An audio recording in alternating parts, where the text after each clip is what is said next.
વડોદરા શહેર એસઓજીનો સપાટો મેફેડ્રોન ડ્રગ્સના કેસમાં 1 વર્ષથી વોન્ટેડ સપ્લાયર ઝડપે। વડોદરા શહેરમાં નશાકારક પદાર્થોના વેચાણને ડામવા સ્પેશિયલ ઓપરેશન્સ ગ્રુપ દ્વારા મોટી કાર્યવાહી કરવામાં આવી છે।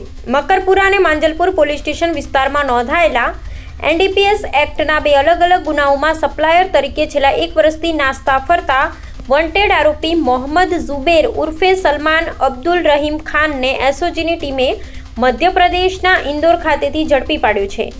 એસઓજી પીઆઈ બીડી જીતિયાના માર્ગદર્શન હેઠળ એક ટીમે મધ્યપ્રદેશ જઈ અને ટેકનિકલ અને હ્યુમન સોર્સના આધારે વોચ ગોઠવી આ સફળતા મેળવી છે।